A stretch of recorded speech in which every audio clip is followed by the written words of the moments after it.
فرعون جس کا یہ اعلان تھا انا ربکم الاعلی، میں تمہارا سب سے بڑا رب ہوں، اور اپنی عبادت کرواتا، اپنے سامنے لوگوں کو جھکنے پر مجبور کرتا، اس کا زمانہ ایک طویل عرصے تک چلا، اس کی طاقت پر کوئی سامنے آنے کو تیار نہیں ہوتا، یہاں تک کہ صرف اس نے ایک رات خواب میں یہ دیکھ لیا تھا کہ آسمان سے ایک تارا ٹوٹا اور اس کے محل پر گرا جس سے آگ لگ گئی۔ دوسرے دن اس نے سارے نجومیوں کو جمع کیا اور پوچھا کہ اس کی تعبیر کیا ہو سکتی ہے، تو کئی نجومیوں نے بالاتفاق یہ تعبیر بتائی کہ عنقریب بنی اسرائیل میں ایک بچہ پیدا ہوگا جو تیری سلطنت کو تباہ و برباد کر دے گا۔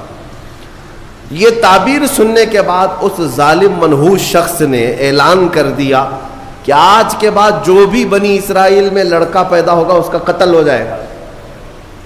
ناحق قتل کیا، اور اللہ تعالیٰ نے قرآن میں فرمایا یذبحون ابناءہم ویستحیون نساءہم، لڑکیوں کو زندہ چھوڑ دیا جاتا تھا اور لڑکوں کو مار دیا جاتا تھا۔ ایک سال کے اندر فرعون نے 12,000 بچوں کا قتل کیا، اس خوف سے کہ کوئی بچہ ایسا نہ پیدا ہو جائے جو میری سلطنت کو ہلا دے۔ وَمَا اللَّهُ بِغَافِلٍ عَمَّا يَعْمَلُ الظَّالِمُونَ، رب تعالیٰ فرماتا ہے ظالموں کے کاموں سے اللہ بے خبر نہیں ہے۔ وَمَكَرُوا وَمَكَرَ اللَّهُ وَاللَّهُ خَيْرُ الْمَاكِرِينَ، لوگ جو ہے دھوکے کے پلاننگ بناتے ہیں اور اللہ خفیہ تدبیر کرتا ہے، اور اللہ کی خفیہ تدبیر سب سے بھاری ہوتی ہے۔ یہاں تک کہ 12,000 بچوں کا قتل صرف اس ڈر سے کیا گیا کوئی بچہ ایسا نہ آ جائے جو میری سلطنت کو ہلا دے۔ دوسرے سال اور زیادہ کر دیا گیا، یہ بچوں کا قتل ہوتا رہا، قتل ہوتا رہا، ظلم کی ایک بڑی داستان اس نے لکھ دی، لیکن کیا وہ اپنی سلطنت بچا سکا؟ قادر مطلق کے فیصلوں پر قربان جائیں، جس بچے سے اسے خوف تھا کہ وہ میری سلطنت کو تباہ و برباد کر دے گا، وہ کوئی اور نہیں، وہ موسیٰ علیہ السلام کی شکل میں پیدا ہوئے، اور پیدا ہونے کے بعد بھی اس شان سے کہ اللہ تعالیٰ نے ان کی ماں کو حکم دیا کہ تم اپنے بچے کو ایک صندوق میں رکھ کر کے دریا میں بہا دو۔ بھلا ایک ماں پیدا ہوتے ہی اپنے بچے کو سمندر کی لہروں میں بہا دے گی؟ لیکن رب تعالیٰ فرماتا ہے وَرَبَطْنَا عَلَىٰ قَلْبِهَا، ہم نے ان کے دل کو مضبوط کیا، موسیٰ کی ماں کو۔ انہوں نے موسیٰ علیہ السلام کو ایک صندوق میں رکھ کر کے دریا میں بہا دیا، اور وہ صندوق سیدھے فرعون کے باغیچے پر جا کر لگا۔ فرعون کی اولاد نہیں تھی، اس کی بیوی آئی، دیکھا خوبصورت بچہ ہے، اٹھا لیا، بیٹا بنا لیا۔ قرآن پاک میں موجود ہے سب۔ بیوی لے کر کے آئی فرعون کی اور کہا کہ ہم اس کو بیٹا کیوں نہ بنا لیں؟ فرعون نے کہا کہیں یہ بچہ تو نہیں ہے جو میری سلطنت کو ہلاک کر دے گا۔ فرعون کی بیوی نے کہا نہیں، یہ تو سمندر کی لہروں میں بہہ کر آیا ہے، وہ بچہ تو بنی اسرائیل میں پیدا ہوگا۔ بہرحال موسیٰ علیہ السلام کی پرورش فرعون کے گھر میں ہو رہی ہے، لیکن کس انداز سے؟ جب فرعون نے یہ اعلان کیا کہ بادشاہ نے اپنا ایک بیٹا بنا لیا ہے اور شاہی انداز میں اس کی تربیت ہوگی، اسے دودھ پلانے کے لیے دایائیں آئیں۔ کمال ہے، 100 سے زیادہ دایاں آئی، لیکن موسیٰ علیہ السلام نے کسی کا دودھ نہیں پیا۔ ان کی بہن وہاں موجود تھی، یہ سب معاملہ دیکھ رہی تھی۔ انہوں نے کہا فرعون کی بیوی سے کہ میں ایک دایا جانتی ہوں جو سب بچے اس کا دودھ پی لیتے ہیں۔ کہا بلا لاؤ۔ وہ دوڑ کر گئی، اپنی ماں کو لے آئی۔ موسیٰ علیہ السلام 1 دن کے بچے ہیں، 1 دن کے، اور ان کی ماں واپس فرعون کے محل میں آئی۔ جب انہوں نے دودھ پلایا تو موسیٰ علیہ السلام دودھ پینے لگ گئے۔ فرعون نے بہت عالی تنخواہ کے ساتھ، بڑے معاوضے کے ساتھ موسیٰ علیہ السلام کی ماں کو اپنے گھر میں رکھا، شاہی دایا بن کر۔ یہ نظام قدرت ہے میرے مولا، یہ اللہ تعالیٰ کے فیصلے ہیں۔ جب وہ کسی طاقت کے نشے کو چور چور کرنا چاہتا ہے تو اسی کے گھر میں اپنے کمال کی چیزیں پرورش بھی دیتا ہے۔ موسیٰ علیہ السلام جوان ہوئے اسی کے گھر میں، لیکن اس کے بعد پھر جب جوانی کے بعد آپ کو نبوت کے اعلان کا حکم ہوا، پھر فرعون سے جو مقابلہ ہوا تاریخ شاہد ہے۔ موسیٰ علیہ السلام کا مقابلہ نہ وہ جادو سے کر سکا، نہ طاقت سے کر سکا، نہ فوج سے کر سکا۔ ایک وقت ایسا آیا کہ 1,00,000 فوج کو لے کر موسیٰ علیہ السلام کے پیچھے لگا. موسیٰ علیہ السلام سمندر میں راستہ پیدا کرتے ہوئے نکل گئے. فرعون جب ان راستوں پر آیا, رب تعالیٰ فرماتا ہے ہم نے سمندر کو حکم دیا جیسا تھا تو ویسا مل جا. سمندر کی لہروں نے آپس میں ایک دوسرے کو ملایا. ہمیشہ کے لیے فرعون سمندر میں غرق ہو گیا, جس کی طاقت کا حال یہ تھا کہ بڑے بڑے وقت کے سورما بات کرنے سے کپ کپاتے تھے. جادوگر بھی فرعون کے دربار میں سجدہ کرتے تھے, ماتھا ٹیکتے تھے, لیکن رب ذوالجلال نے پانی کے قطروں سے اسے ہمیشہ کے لیے ہلاک کر دیا. نمرود کی طاقت, جس کے متعلق روایات ہے 1,000 لوگوں سے وہ تنہا لڑ سکتا تھا, 1,000 لوگوں سے تنہا لڑ سکتا تھا نمرود, لیکن رب ذوالجلال نے ایک لنگڑے مچھر سے اسے ہلاک و برباد کیا. شداد جس نے دنیا میں جنت بنا دی تھی, آپ کو اگر میں یہ تاریخ سناؤں تو حیرت ہوگی کہ ایک کشتی, میں آپ کو بتاتا ہوں, ایک کشتی میں سفر کر رہے لوگ, کشتی میں اچانک پانی چڑھ گیا اور دھیرے دھیرے کشتی ٹوٹ گئی اور طوفان کی نظر ہو گئی, جتنے تھے سب ہلاک ہو گئے. اس کشتی میں ایک ماں اور ایک بچہ, وہ بچہ صرف 4-5 دن کا تھا یا کچھ مہینے کا تھا. ماں جو ہے ایک تخت کو پکڑ کر کے اپنے بچے کو تخت پر لٹا دیتی ہے اور خود ڈوب جاتی ہے. اس کشتی میں کوئی موجود نہیں رہا. ایک بچہ 4 دن کا یا 6 دن کا وہ تخت کے سہارے بہتے بہتے کنارے تک آ کر لگ گیا. ایک قافلہ وہاں سے جا رہا تھا, انہوں نے بچے کو زندہ سلامت دیکھ کر کے اٹھا لیا. آپ کو میں بتاؤں, وہ بچے کو لے جانے والے لوگ اپنے گھر پرورش کرتے ہیں اور اس بچے کو ہی شداد کہا گیا ہے. وہ جو بچہ تھا جس کی ماں بھی مر گئی, سارا قافلہ ڈوب گیا, تنہا جو بچہ کسی کے ہاں کفالت میں کسی کے زیر نگی رہا, وہ شداد تھا. اور جب وہ تھوڑا سا جوان ہوا, اس نے ایک فقیر کو دیکھا یا کچھ فقیروں کو دیکھا, ان کی جھولیوں سے کچھ چیز گر گئی, وہ سرمہ دانی تھی یا کچھ تھی. روایات یہ بتاتی ہیں کہ شداد اس سرمہ دانی کو اٹھایا اور اپنی آنکھوں میں لگایا تو اسے زمین کے خزانے سب دکھنے لگ گئے, کہاں کتنا سونا ہے. وہ اس طرح سے کھودتا تھا اور سونے کا مالک بنتا چلا گیا.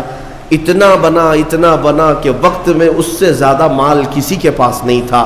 پھر اس نے ایک بار اعلان یہ کر دیا کہ اب میں جو ہے سارے دنیا کو پال سکتا ہوں. اس وقت ایک درویش نے آ کر کے اس سے کہا کہ شداد, تو اپنے مال سے زکوٰۃ بھی ادا کیا کر, فقراء و مساکین کو بھی دیا کر, اللہ تعالیٰ تجھے جنت عطا کرے گا. اس نے کہا کون سی جنت ہے, جنت کیا ہوتی ہے؟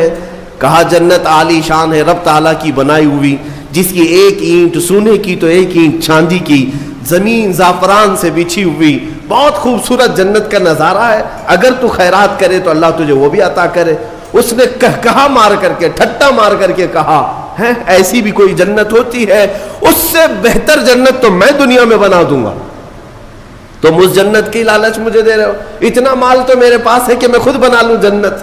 اور اس نے آرڈر دیا اور عدن ایک علاقہ ہے, وہاں پر جنت بنانے کا حکم دیا. موسم ڈھونڈا گیا, ٹھنڈا موسم ہو, باغیچے لگائے گئے, دریا اس کے اندر نہریں بہائی گئیں, اور پھر سونے اور چاندی کی اینٹوں سے محلات تعمیر کیے گئے. برسوں لگ گئے اس جنت کو بنانے کے لیے.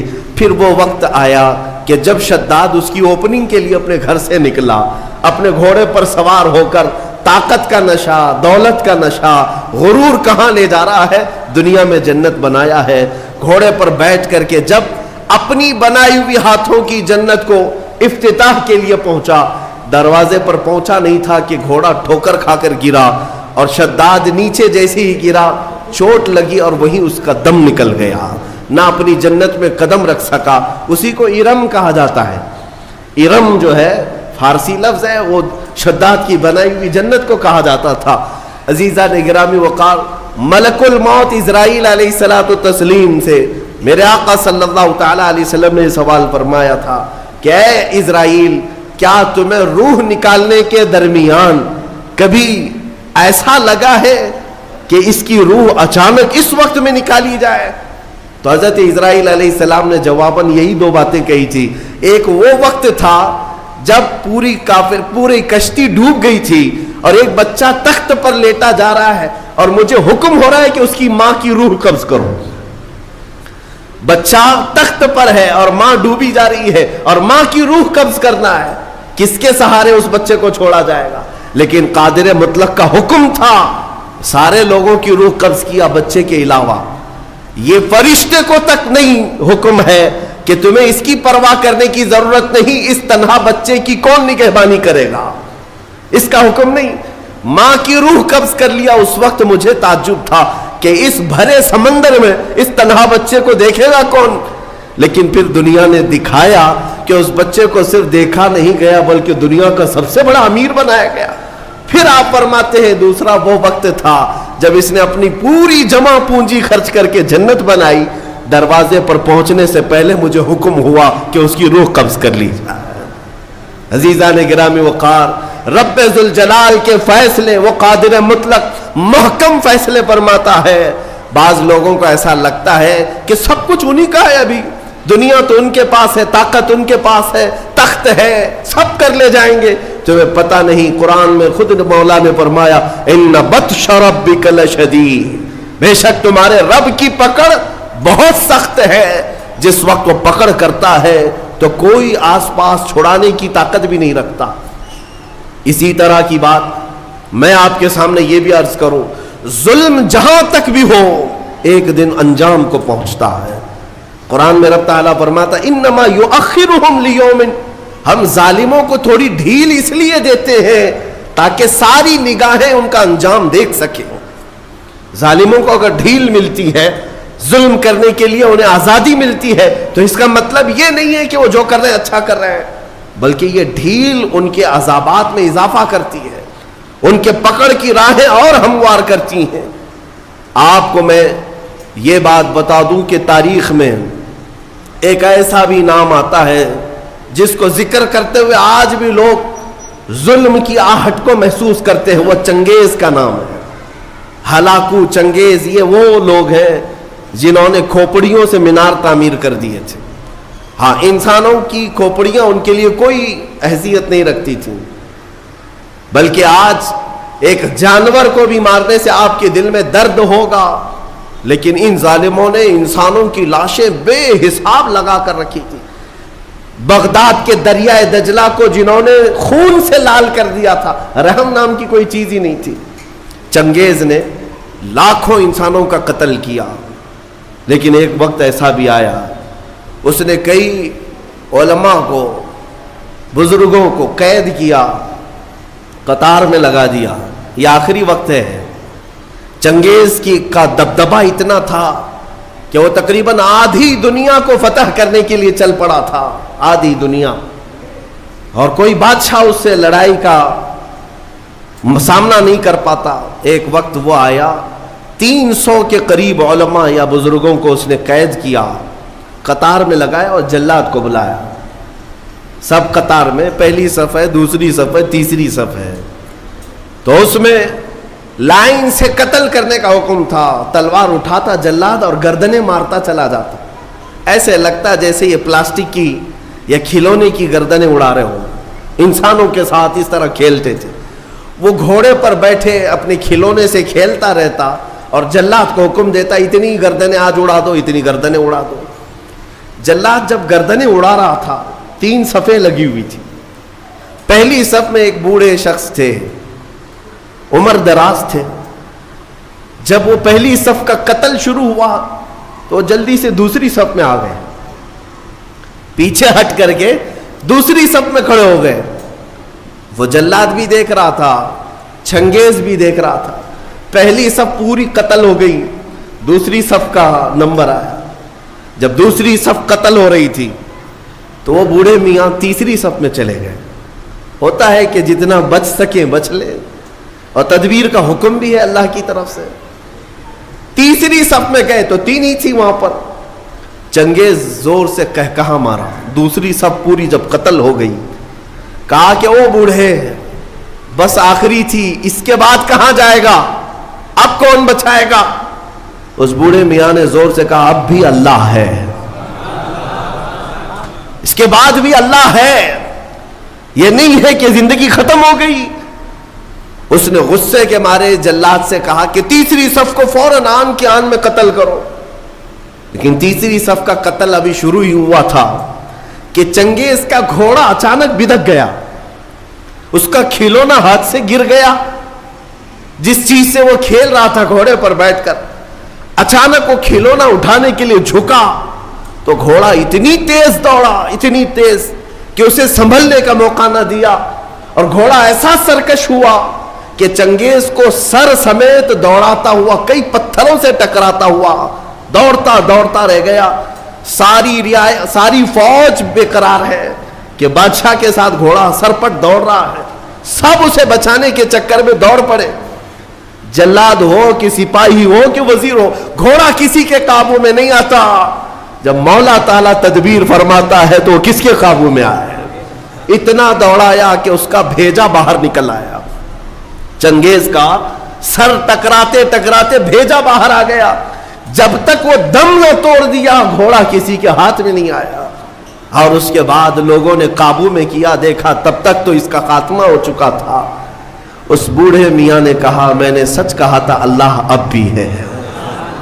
میرے عزیزوں, رب ذوالجلال قرآن پاک میں یوں ارشاد فرماتا ہے وَكَانَ حَقًّا عَلَيْنَا نَصْرُ الْمُؤْمِنِينَ, ہم نے اپنے اوپر لازم کیا ہے کہ مومنوں کی مدد کریں. لیکن مومن بے قرار ہے, انہیں ایسا لگتا ہے کہ اب مدد آئے گی نہیں. کیوں نہیں آئے گی؟ آزمائے جاؤ گے, آزمائے جاؤ گے, مشکلوں سے گزارے جاؤ گے. ایک آیت میں تمہارے سامنے پڑھتا ہوں, رب تعالیٰ فرماتا ہے ام حسبتم ان تدخلوا الجنہ, کیا تم یہ سوچ کر بیٹھے ہو کہ سیدھے جنت میں چلے جاؤ گے. ولما یأتکم مثل الذین خلوا من قبلکم مستهم البأساء والضراء وزلزلوا حتى يقول الرسول والذین آمنوا معه متى نصر اللہ. رب تعالیٰ فرماتا ہے کیا تم یہ سوچ کر بیٹھے ہو کہ سیدھے جنت میں چلے جائیں گے, اور پہلے والوں کو جیسی مصیبتیں آئیں ویسے تم پر نہیں آئیں گی. ان پر ایسی مصیبتیں آئیں کہ وہ ہلا دیے گئے تھے, ہلا دیے گئے تھے. یہاں تک کہ صحابہ نے یہ تک پوچھا تھا رسول سے کہ اے اللہ کے نبی کب آئے گی اللہ کی مدد, متی نصر اللہ, اللہ کی مدد کب آئے گی. اللہ فرماتا ہے ان نصر اللہ قریب, آگاہ ہو جاؤ اللہ کی مدد بہت قریب ہے, بہت قریب ہے. آپ کیا سمجھتے ہیں رسول پاک صلی اللہ تعالی علیہ وسلم مدینے میں بیٹھ کر کے اگر ہاتھ اٹھاتے تو کیا رب تعالیٰ آپ کی دعاؤں کو رد کرتا؟ حضور پاک صلی اللہ تعالی علیہ وسلم کو واپس لوٹایا جاتا؟ نہیں.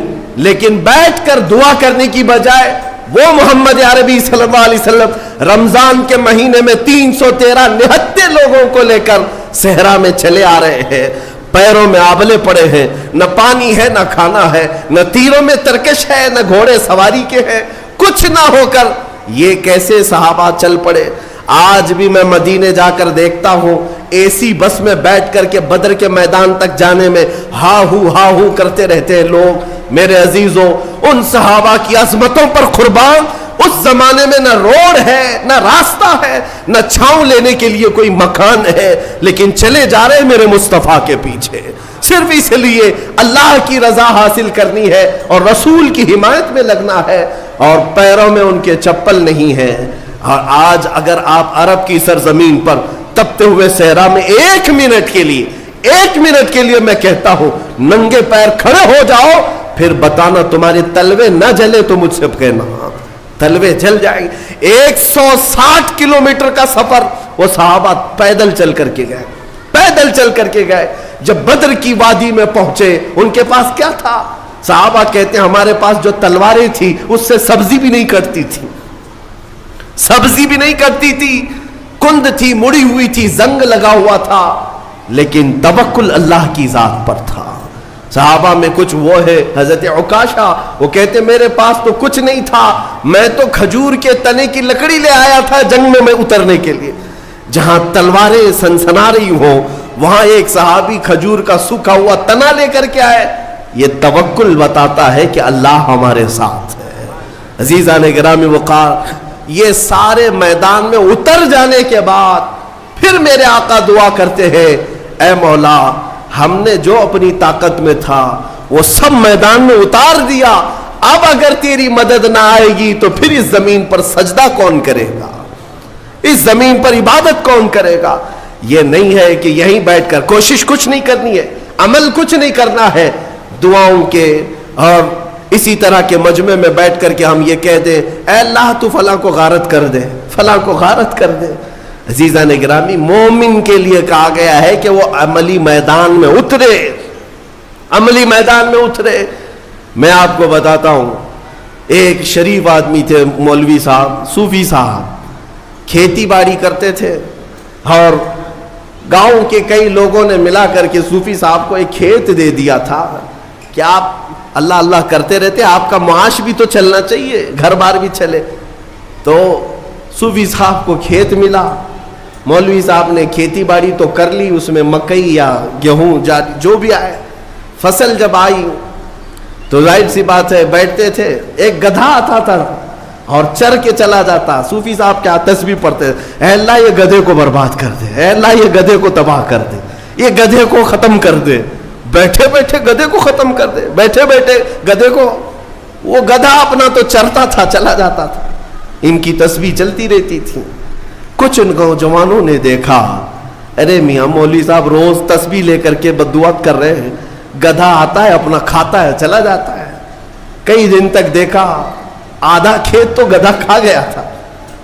تو پھر ایک دن ان نوجوانوں نے موٹے موٹے ڈنڈے لائے اور لا کر کے جس وقت گدھا آیا اس کی دھلائی شروع کر دی, اور گدھا اس کے بعد جو غائب ہوا پھر کھیت میں آیا ہی نہیں. ان نوجوانوں نے کہا کہ مولوی صاحب اگر تسبیح سے ہی سب کچھ ہو جانا تھا, تسبیح سے ہی سب کچھ ہو جانا تھا تو نہ کھیتی باڑی کی ضرورت ہوتی, نہ پانی برسانے کی ضرورت ہوتی, گھر میں بیٹھتے کھانا پہنچ جاتا.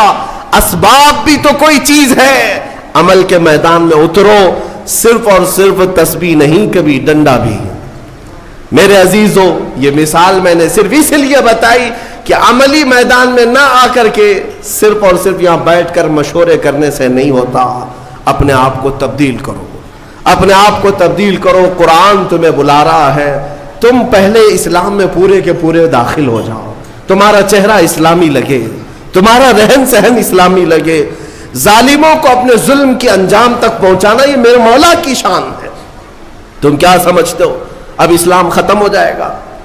جو حالات دکھ رہے اسلام ختم ہو جائے گا, ڈرنے کی کوئی ضرورت نہیں. اس سے سخت حالات اس سے قبل بھی آئے, اور ایسے حالات آئے کہ اس وقت کسی کے پاس کوئی اسباب نہیں تھے. بغداد کے حالات ہم نے دیکھے ہیں.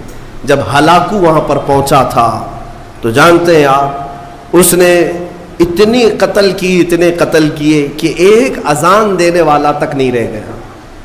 وہ بغداد معلیٰ کو ایسا تباہ و برباد کیا. اس زمانے میں کچھ علماء کو قید کر کے لایا, اور جانتے ہیں دربار میں مزہ لینے کے لیے اس تتاری بادشاہ نے ایک عیسائی پادری کو بلایا اور کہا کہ ان کے نبی کی شان میں گالیاں دیں. وہ گالیاں دینے لگا. بھرے دربار میں جو مسلمان قیدی تھے, علماء تھے, ان کے ہاتھ زنجیروں سے پیچھے بندھے تھے, وہ زمین پر اوندھے منہ لیٹے تھے. گالیاں دی جا رہی تھی رسول پاک کی شان میں. کون ہے وہاں پر جواب دینے والا؟ بغداد کو تو قتل کر دیا گیا, جو بچے ہیں ان کو قید کر کے زمین پر ڈالا گیا. کون ہے بتاؤ؟ اسلام کی اس نیا کو لے کر کون چلے گا؟ ان ظالموں کی ہرزہ سرائی کے خلاف کون بولے گا؟ کوئی نہیں تھا, میدان میں کوئی تھا ہی نہیں. لیکن رب ذوالجلال کے فیصلے الگ ہیں. اس دربار میں اسی بادشاہ کا پالا ہوا ایک کتا جو سونے کی زنجیر سے بندھا رہتا تھا, زنجیر توڑ کر کے آیا اور اس عیسائی پادری کے اوپر حملہ کیا, اور سارے لوگ حیرت میں رہ گئے. وہ کوئی پاگل کتا نہیں تھا, بادشاہ کا پالا ہوا تھا, ٹرینڈ تھا. حملہ کیا اور دم زدن میں اسے ختم کر دیا. اس وقت علماء جو قید تھے, مومنین قید تھے, اللہ کا شکر بجا لاتے ہوئے ان کی زبانوں سے یہ کلمہ نکلا, اے مولا تیرے فیصلے عجیب ہیں. جب تو دین کی حفاظت اور اپنے رسول کی عزت کی حفاظت کرنے پر آئے تو کتوں کو بھی تو محافظ بنا دیا کرتا ہے. کتے کے ذریعے سے بھی اللہ تعالی یہ کام لیتا ہے.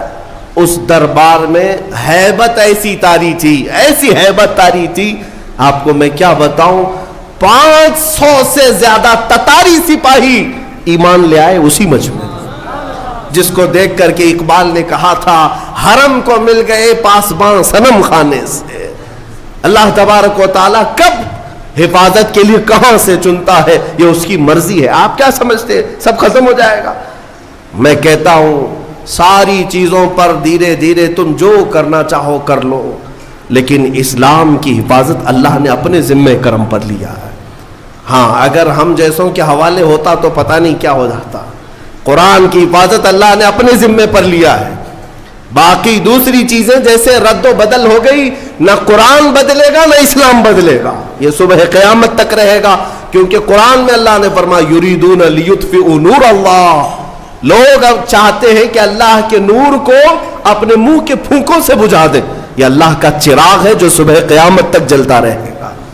عزیزان گرامی، بات میں اتنی کرنا چاہتا ہوں کہ ظالم جتنا بھی ظلم کرے ایک وقت ایسا آتا ہے جب رب کی پکڑ آئے گی، رب تعالیٰ کی پکڑ آئے گی۔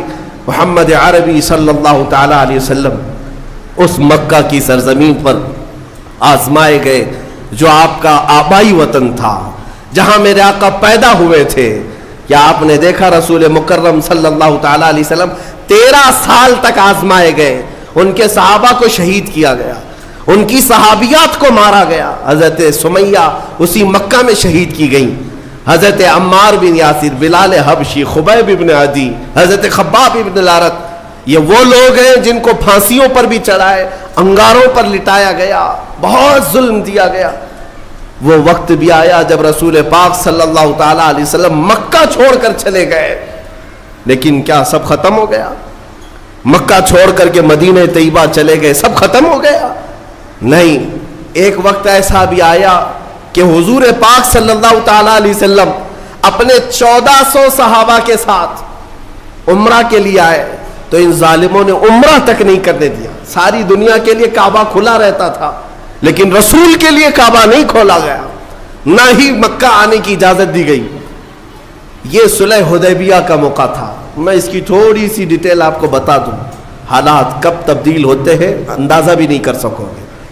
1400 صحابہ تھے اور مکہ صرف 35 کلومیٹر باقی ہے، احرام کی حالت میں ہے سب صحابہ، عمرہ کرنے کے لیے آئے، ہتھیار لے کر نہیں آئے، لیکن عمرہ کرنے نہیں دے رہے مکہ والے، بیچ راستے میں روک کر کے زور زبردستی جنگ کرنے پر ابھار رہے ہیں۔ مکہ والوں کا غرور تھا لڑیں گے ہم، کیونکہ جنگ بدر بھی ہو چکی تھی، احد بھی ہو چکی تھی، خندق بھی ہو چکی تھی، اس میں کبھی ان کی جیت کبھی ان کی جیت، یہ سب چلتا رہا۔ اب مکہ والے یہ چاہتے تھے کہ ہمارے وطن کے قریب آئے ہیں ہم جنگ کریں گے، لیکن میرے آقا صلی اللہ علیہ وسلم فیصلہ کیا کرتے ہیں؟ صحابہ سے کہتے ہیں میں جنگ نہیں چاہتا، میں صلح کرنا چاہتا ہوں، ہم احرام کی حالت میں ہیں، ہم عمرہ کرنے کی غرض سے آئے ہیں۔ تو جب حضور نے صلح کی بات کی تو ظالم جتنا دبانا چاہتے دباتے ہیں۔ ان کی عادت ہے کہ اگر تم صلح کے لیے آؤ گے تو جتنا دبانا چاہتے ہیں دبا لیں گے۔ حضور کے پاس آ کر ایسی ایسی شرطیں رکھی جس کو بظاہر دیکھا جائے تو ایسا لگتا ہے ایک طرفہ ہے سب۔ کہنے لگے کہ اگر ہمارے مکہ سے مدینے کوئی آئے گا تو آپ اس کو واپس کریں گے، اور مدینے سے کوئی مکہ آئے گا تو ہم واپس نہیں کریں گے، سائن کرو اس پر۔ اور کئی ایسی چیزیں تھی کہ اگلے سال آپ آئیں گے بغیر ہتھیار کے آئیں گے، اور ہم جس کو پرمیشن دیں گے وہی عمرہ کرے گا۔ یہ سب چیزوں پر حضور پاک صلی اللہ علیہ وسلم سے صلح کرائی جا رہی۔ حضرت علی لکھ رہے تھے صلح نامہ۔ ان ظالموں نے اس بات پر بھی اعتراض کیا، محمد رسول اللہ جو لکھا ہوا تھا، حضور نے یہ لکھوایا تھا محمد رسول اللہ اور قریش کے رئیسوں کے درمیان یہ صلح ہو رہی ہے۔ انہوں نے کہا ہم آپ کو اللہ کا رسول نہیں مانتے، یہ لفظ ہٹا دیجیے، صلح نامے سے یہ لفظ ہٹا دیجیے۔ میرے آقا صلی اللہ علیہ وسلم نے حضرت علی سے کہا علی یہ بھی مٹا دو۔ لوگوں کو تو ایسا لگ رہا ہے نا دب کر صلح ہو رہی ہے، دب کر۔ حضرت علی قلم نیچے رکھ دی اور کھڑے ہو گئے، کہا یا رسول اللہ مجھ سے یہ نہیں ہو سکے گا، مجھ سے یہ نہیں ہو سکے گا کہ اللہ کے رسول کا نام میں یہاں سے مٹا دوں۔ خود رسول پاک صلی اللہ علیہ وسلم نے اپنے ہاتھوں سے مٹایا۔ اور کہا کہ لکھو محمد ابن عبداللہ، عبداللہ کے بیٹے محمد اور قریش کے درمیان یہ صلح ہے۔ بہرحال صلح ہو گئی۔ صحابہ کی بات میں بتاؤں، حضرت عمر اس معاملے میں اتنے جلال میں تھے، ایک ایک صحابی کو پکڑتے تھے اور کہتے تھے کیا ہم حق پر نہیں ہیں؟ حضور کے پاس آئے اور کہا ہم حق پر نہیں ہیں، کیوں ان ظالموں سے، ان چوروں سے دب کر کے ہم صلح کریں؟ ہم 313 تھے ان کے چھکے اڑائے تھے، آج ہم 1400 کی تعداد میں ہیں، آپ حکم دیں ہم جنگ کریں گے۔ میرے آقا فرماتے ہیں عمر میری نگاہیں جو دیکھ رہی وہ تم نہیں دیکھ رہے، جنگ کی اجازت نہیں۔ حضرت عمر کو اس پر بھی صبر نہیں ہوا، پورے مجمع میں صحابہ کو جا جا کر کے ہلا رہے تھے۔ حضرت ابو بکر صدیق کے پاس آئے، انہیں پتا تھا حضرت ابو بکر صدیق کہیں گے تو حضور مان لیں گے۔ اس مجمع میں حضرت ابو بکر صدیق سے کہا ابو بکر دیکھو تو صحیح کیسے حالات آ گئے آج ہم پر، ان ظالموں ان کافروں کے درمیان ہم صلح کریں گے اور حضور پاک صلی اللہ علیہ وسلم کیوں ہماری بات نہیں مان رہے؟ لیکن صدیق اکبر کے ایمان کا معاملہ ہی الگ تھا، انہوں نے یہ نہیں کہا ہاں عمر تم صحیح کہہ رہے ہو، بلکہ یوں کہا الزم غرضک یا عمر، اے عمر اپنی زبان سنبھال لو، تم جس کے بارے میں بات کر رہے ہو وہ اللہ کا رسول ہے، وہ اپنے پیٹ سے فیصلے نہیں کرتے بلکہ وہ جو کرتے ہیں وہ وحی الہی سے کرتے ہیں۔ بہرحال صلح نامہ لکھا گیا، صحابہ احرام وہی کھول دیے اور چلے گئے، سر جھکائے گئے۔ آپ کو میں بتاؤں حالت ایسی تھی، یہ پہلا موقع تھا حضور پاک صلی اللہ علیہ وسلم باہر آئے، صحابہ سے کہا اپنے اپنے بال منڈا لو، عمرہ ہوا نہیں ہے لیکن بال حلق کر لو۔ ایک بار حضور نے فرمایا کوئی نہیں اٹھے، دوسری مرتبہ حضور نے پکار کر کہا سب اپنے اپنے بال منڈا لو، چلو مدینے چلنا ہے، کوئی نہیں اٹھے۔ تیسری مرتبہ حضور نے فرمایا کوئی نہیں اٹھے۔ نافرمانی کے لیے نہیں، صحابہ کے دل میں اس وقت تک یہ انتظار تھا کہ اللہ کا کوئی حکم آئے گا اور جنگ کی اجازت ہو جائے گی، انتظار میں تھے صحابہ، اٹھ نہیں رہے تھے۔ حضور پاک غمگین ہو کر اپنے خیمے میں آئے، ام سلمہ حضور کی زوجہ اس وقت ساتھ میں تھی۔ حضور پاک نے فرمایا میرے صحابہ نے آج تک ایسا نہیں کیا، آج میں نے 3 مرتبہ پکارا کوئی اٹھنے کو تیار نہیں۔ حضرت ام سلمہ کہتی یا رسول اللہ وہ بھی آپ کی محبت میں نہیں اٹھ رہے ہیں، یہ نہیں ہے کہ نافرمانی ہے بلکہ انہیں انتظار ہے شاید کوئی اور حکم آ جائے۔ اور پھر میں سمجھتا ہوں ام سلمہ رضی اللہ تعالیٰ عنہ کے بارے میں کہا گیا ہے سب سے زیادہ عقل والے مشورے عورتوں میں کسی کے تھے تو وہ ام سلمہ کے تھے۔ حضرت ام سلمہ نے کہا یا رسول اللہ آپ ان سے کیوں کہہ رہے ہیں کہ سر منڈا لو سر منڈا لو؟ یا رسول اللہ آپ اپنے خیمے سے باہر نکلیں، آپ اپنا سر منڈا لیں، اپنا سر حلق کر لیں۔ حضور پاک نے ان کی بات کو تسلیم کیا اور باہر آئے، جب اپنا سر حلق کر لیا تو سارے صحابہ سمجھ گئے اب اس کے بعد کوئی حکم بدلنے والا نہیں ہے، حضور نے کر دیا ہو گیا ختم، اب کوئی حکم بدلنے والا نہیں، سب حلق کر لیے۔ میں یہ بات اس لیے کہہ رہا ہوں کہ حالات ایسے بتاتے ہیں کہ ہمیں لگتا ہے کہ ہم دب گئے، ہم مر گئے، اب ہمارا کچھ نہیں ہونے والا ہے، لیکن نبوت کے اعجاز کو تم نہیں سمجھتے۔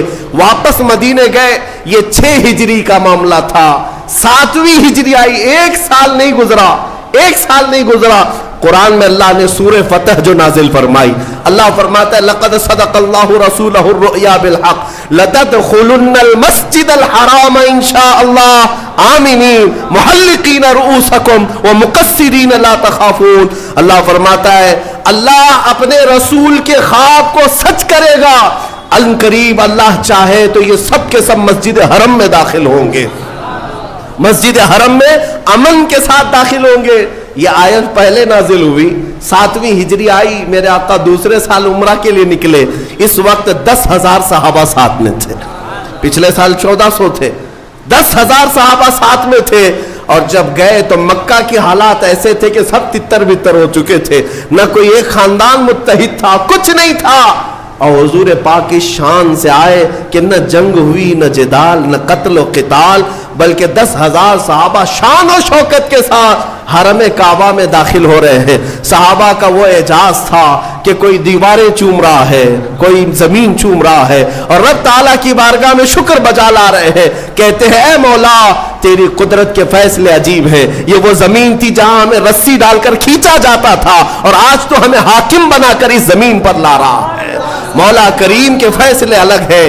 جب اس حرم میں آئے میرے عزیزو، ایک وقت یہ بھی تھا، ایک وقت جب ایام جہالت کے مکہ کے قیام کے درمیان، ابھی حضور ہجرت نہیں کیے تھے، ایک دن حضور آئے تھے خانہ کعبہ میں جانے کے لیے. اس وقت وہ چابی عثمان بن شیبہ کے پاس رہتی تھی. عثمان بن شیبہ قریش کے ایک معزز آدمی تھے لیکن ایمان لائے ہوئے نہیں تھے. حضور نے فرمایا عثمان چابی دے دو، میں کعبے کے اندر جاؤں. انہوں نے کہا تم ہمارا دین چھوڑ چکے ہو، تمہیں کعبے میں اندر جانے نہیں دوں گا. سارے بڑے لوگوں کو جانے کی اجازت تھی، میرے رسول کو نہیں. حضور پاک نے فرمایا عثمان ٹھیک ہے، ایک دن آئے گا یہ چابی میرے ہاتھ میں ہوگی، میں جسے چاہوں گا اسے عطا کروں گا. عثمان کہتے ہیں کہ ان کی بات سے مجھے ڈر بھی لگا اور پھر سوچ بھی رہا تھا یہ اتنا بڑا جملہ کہہ رہے. آج حالت ایسی ہے ان کے ساتھ جتنے وہ سب غریب لوگ ہیں، مارے جاتے ہیں. بلال حبشی کو دیکھو. اور پھر جب وقت ایسا آیا کہ حضور ہجرت کر کے چلے گئے تو عثمان کہتے ہیں اب تو سوال ہی نہیں آتا کہ کعبے کی چابی ان کے پاس جائے. وطن چھوٹ گیا، گھر چھوٹ گیا، ساتھی مارے گئے، سب چلے گئے. لیکن عثمان بن شیبہ کہتے ہیں 7 سال کے بعد جب حضور واپس آئے اور 10,000 صحابہ کے ساتھ واپس آئے، حرم کعبہ میں داخل ہوئے تو سب کچھ بدل چکا تھا. کعبے کے دروازے کے قریب جا کر میرے آقا نے پکارا عثمان بن شیبہ کہاں ہے؟ وہ آئے، ایمان لائے نہیں تھے، ابھی کافر ہی ہے. چابی لا کر میرے آقا سے کہا کہ آپ نے سچ کہا تھا 7 سال پہلے، یہ چابی آپ کے حوالے ہے. میرے آقا نے اپنے ہاتھوں سے چابی کو کھولا کعبے کو اور صاف کیا اور اس کے بعد باہر آئے. کہا میں یہ چابی اب اس کو دوں گا جس سے قیامت تک کوئی نہیں چھین سکے گا. پھر صحابہ کہتے ہیں ہم سب کو یہ شوق تھا کہ یہ چابی ہمیں مل جائے. حضرت ابو بکر، حضرت عمر، کون بڑے بڑے صحابہ شوق رکھتے تھے کہ یہ چابی ہمیں مل جائے. میرے آقا صلی اللہ علیہ وسلم نے سارے مجمع میں پھر سے پکارا عثمان بن شیبہ ادھر آ جاؤ، میرے رب نے مجھے حکم دیا ہے جس کی امانت ہے اسے واپس لوٹایا جائے. تمہارے خاندان میں چابی تھی، تم رکھو. اتنی رحمت دیکھ کر کے وہ ایمان لے آئے اور میرے ساتھ رسول کے صحابہ میں داخل ہوئے. اور آج 1400 سال گزر چکے، چابی آج بھی عثمان بن شیبہ کی اولاد میں ہی ہے. کئی بادشاہ آئے بدلے، آئے گئے، لیکن وہ چابی آج بھی اسی خاندان میں موجود ہے. دوسری بات یہ فتح مکہ کے دن لوگ آپس میں بات کیا کر رہے تھے پتہ ہے؟ الیوم یوم الملحمہ، آج چھیتڑے اڑانے کا دن ہے. آج گوشت کے ٹکڑے اڑیں گے، جتنا انہوں نے ظلم کیا سب کو دکھایا جائے گا. اور مکہ کے بڑے بڑے لوگ قیدی بن کر کے حرم میں آئے تھے. میرے آقا صلی اللہ علیہ وسلم اونچے ٹیلے پر کھڑے ہوتے ہیں اور ان سب مکہ والوں سے پوچھتے ہیں تمہارا میرے بارے میں کیا خیال ہے، تم کیا سمجھتے ہو؟ تو ان سب لوگوں نے کہا انت کریم ابن کریم ابن کریم، ہم نے دیکھا ہے تم بھی شریف ہو، تمہارے باپ بھی شریف، تمہارے دادا بھی شریف تھے، تم شریفوں کی اور کریموں کی اولاد میں سے ہو. میرے آقا نے صحابہ کے نعرے کو بدل دیا جو کہہ رہے تھے الیوم یوم الزحمہ، الیوم یوم الملحمہ، آج گوشت اڑانے کا دن ہے، آج گردنیں مارنے کا دن ہے. میرے آقا نے فرمایا صحابہ نہیں، الیوم یوم الرحمہ، الیوم یوم الرحمہ، آج رحم کرنے کا دن ہے، آج رحم کرنے کا دن ہے. ان ظالموں کو میں بتانا چاہتا ہوں جو میرے آقا صلی اللہ علیہ وسلم کی ذات پر کیچڑ اچھالتے ہیں، تمہیں اگر چھوٹا تخت بھی ملے تو تم سب سے پہلے غریبوں کا خون چوستے ہو. آؤ میرے مصطفیٰ کے قدموں میں جنہیں اللہ نے پوری دنیا کی سلطنت عطا کی، ان کے اپنے جانی دشمنوں کو میرے مولا نے سامنے کھڑا کیا. لیکن لاؤ تاریخ میں ایک مثال جس محمد عربی نے اپنے قاتلوں کو یا اپنے قتل کرنے والے منصوبے بنانے والوں کو ایک ہی دن میں سب کو معاف کر دیا ہو، سب کو آزاد کر دیا ہو. یہ کہا ہو اذهبوا انتم الطلقاء، جاؤ تم آج سب کے سب آزاد ہو، سب کے سب آزاد ہو. ایک شخص ایسا تھا صفوان جس کا نام ہے، وہ سب سوچتا تھا کہ نہیں، وہ گھوڑا لے کر کے دوڑ گیا اور سمندر میں کودنے گیا، اس سے بہتر ہے کہ میں مر جاؤں، محمد کے ہاتھوں میں غلام نہیں بنوں گا. اس کا قریبی دوست عمیر بن وہب، وہ صحابی ہو چکے تھے، وہ آئے، انہوں نے دیکھا کہ صفوان میرا دوست خودکشی کرنے کے لیے چلا گیا. دوڑے دوڑے گئے اور سمجھایا کہ صفوان دے، محمد کو جیسا بتایا گیا ویسے نہیں ہے، تو آ جا، تجھے معاف بھی کریں گے اور گلے سے بھی لگائیں گے. اس نے کہا صفوان نے کہ میں جنگ بدر میں گیا ہوں ان کے مقابل میں, کئی ان کے ساتھیوں کو اپنے ہاتھوں سے مارا ہوں, خندق میں بھی رہا ہوں, احد میں بھی رہا ہوں, کیا وہ مجھ جیسے کو معاف کریں گے؟ حضرت عمیر نے کہا تجھ سے بھی بڑوں کو معاف کریں گے, تو آ تو چل میرے ساتھ. صفوان نے کہا نہیں, میں نہیں جا سکتا, میں سمندر میں کود کر خودکشی کر لوں گا. عمیر بن وہب آئے رسول پاک کے پاس, کہا میرا ایک دوست ہے صفوان ہے, وہ خودکشی کرنا چاہتا ہے, وہ ڈر کے مارے, اے اللہ کے رسول کیا آپ کی طرف سے امان ہے؟ حضور نے فرمایا میری طرف سے مکمل امان ہے. کہا کہ کیا علامت ہے کہ میں اسے کیسے بتاؤں کہ آپ کی طرف سے امان مل گئی؟ میرے آقا نے اپنا عمامہ مبارک کھول کر دے دیا, اپنا جبہ دے دیا, جاؤ صفوان سے کہہ دینا محمد نے اپنا عمامہ اتارا ہے, اپنا جبہ دیا ہے, تیرے لیے امان ہے, واپس آ جا. دنیا آج امن سکھانے نکلی ہے, یہ ظلم کی داستان لکھنے والے آج پیس کی بات کرتے ہیں. میرے محمد جیسا پیس نہ کبھی پہلے تھا نہ آج ہے. رسول کریم صلی اللہ تعالی علیہ وسلم نے جو امن پھیلایا ہے, کہاں کس داستان میں تم ڈھونڈو گے اس کو؟ جنہوں نے دفن ہوتی بچیوں کو اتنا بلند مقام دیا کہ ان کے قدموں کے نیچے جنت لا کر رکھ دیا, جنہوں نے بیواؤں کو جلنے سے بچایا, جنہوں نے غلامی کی زنجیر سے آزاد کرایا, اس محمد عربی پر اگر آج کوئی انگلی اٹھاتا ہے تو میں کہتا ہوں اس زمانے کا سب سے بڑا ناجائز کتا ہے, جسے یہ سمجھ ہی نہیں ہے کہ رسول کے اخلاق کیا ہے. میں دعوت دیتا ہوں کہ میرے محمد کو پڑھ لیا کرو, رسول پاک صلی اللہ علیہ وسلم کو ایک بار پڑھ لو, پھر تمہارا دل کشادہ ہو جائے گا, تمہارا دل محبتوں سے بھر جائے گا. حقیقت میں کسی کو اگر دیکھنا ہو کہ حدیثیں, کسی کے الفاظ دیکھنا ہو میرے آقا کے دیکھے. میرے عزیزوں, اس محمد عربی نے یہاں تک کہہ دیا تبسمک فی وجہ اخیک صدقہ, اگر تم اپنے بھائی کو دیکھ کر مسکرا بھی دو تو ایک صدقے کا ثواب. کس نے رکھا ہے یہ امن؟ کس نے رکھا ہے یہ امن؟ تم مسکرا بھی دو دوسرے بھائی کو دیکھ کر, صدقے کا ثواب ہے. ناک بھونس ہکیڑ کر کے مت رہو, چڑچڑا کر کے مت رہو, اپنے بھائیوں سے خندہ پیشانی سے ملو.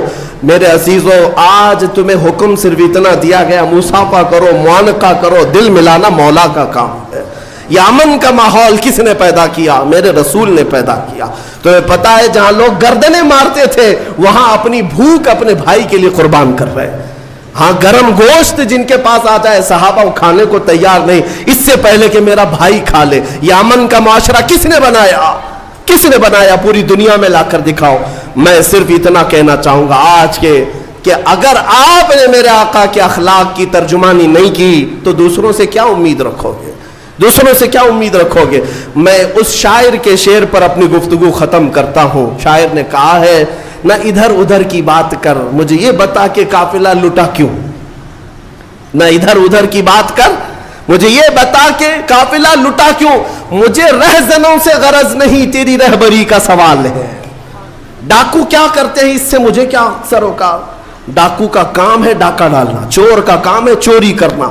لیکن میں آپ سے سوال کر رہا ہوں کہ آپ کیا کر رہے تھے؟ آپ لٹنے کیوں دے رہے تھے؟ آپ خاموش کیوں بیٹھے تھے؟ میرے عزیزوں, اس شعر کا مطلب یہ ہے کہ اگر تم اپنے گھر کی حفاظت کے لیے فکر مند نہیں تو چوروں کو بلیم کرنا چھوڑ دو. تم اگر اپنے گھر کی حفاظت کے لیے سیریس نہیں تو ڈاکوؤں کو دوشی ٹھہرانا چھوڑ دو. ڈاکو تو ڈاکہ ڈالے گا, چور چوری کرے گا. شرط یہ ہے کہ تم اپنے گھر کی حفاظت کرو. تم اپنے دین کی حفاظت کے لیے اپنے آپ کو بدلنے کو تیار نہیں. سارے الزامات تو دشمنوں پر ڈالتے ہو. تم نے اپنے آپ کو حضور کے اخلاق میں لانے کے لیے ایک بار بھی تیاری نہیں دکھائی, پھر دوسروں پر کیا دوش رکھتے ہو؟ تمہیں اپنے لباس بدلنے کی فکر نہیں, اپنا چہرہ بدلنے کی فکر نہیں, اپنی تعلیم اچھی کرنے کی فکر نہیں, دوش کسی اور کو کیوں ٹھہراتے ہو؟ اسی لیے میں کہتا ہوں مجھے رہزنوں سے غرض نہیں, تیری رہبری کا سوال ہے. تم آؤ دامن مصطفیٰ میں. میرے مصطفیٰ کریم صلی اللہ علیہ وسلم کے اخلاق سے بڑھ کر دنیا میں کسی کے اخلاق ہیں؟ قرآن جن کے اخلاق کی گواہی دیتا ہے, وہ چھوڑ کر اگر ہم دوسروں کے چرنوں میں جائیں گے تو پھر حال یہی ہوگا ان کے جو ہم غلام تھے خلق کے پیشوا رہے, ان سے پھرے جہاں پھرا, پھر آئی کمی وقار میں. صرف شرط اتنی ہے اے سنی مسلمان, ہمیں کرنی ہے شہنشاہ بطحا کی رضا جوئی. ہمیں کرنی ہے شہنشاہ بطحا کی رضا جوئی. وہ اپنے ہو گئے تو رحمت پروردگار اپنی. اگر حضور کی طرف تم متوجہ ہو گئے تو بس ساری دنیا تمہاری ہے، اقتدار تمہارا ہے۔ شرط یہ ہے ادخلوا فی السلم کافہ، پورے کے پورے مسلمان ہو جاؤ، پورے کے پورے مومن ہو جاؤ، پورے کے پورے غلام مصطفیٰ ہو جاؤ۔ اگر آپ کو مفتی سلمان اظہری صاحب کا بیان پسند آیا ہو تو ہمارے چینل کو لائک، شیئر اور سبسکرائب کرنا نہ بھولیں۔ اللہ حافظ۔ ماشاء اللہ، سبحان اللہ، کتنا پیارا بیان تھا مفتی سلمان اظہری صاحب کا۔ اگر آپ کو مفتی سلمان اظہری صاحب کے بیان پسند آتے ہوں تو ویڈیو کو لائک اور شیئر کرنا نہ بھولیں۔ ہم آپ کی خدمت میں مفتی سلمان اظہری صاحب کی نئی تقریر پیش کرتے رہیں گے انشاءاللہ۔ کتنا پیارا بیان تھا حضرت موسیٰ علیہ السلام کی شان میں، کس طرح سے مفتی سلمان اظہری صاحب نے باتیں کیں۔ اگر آپ کو بیان پسند آیا ہو تو اپنی رائے کمنٹ باکس میں دیجیے۔ اللہ حافظ۔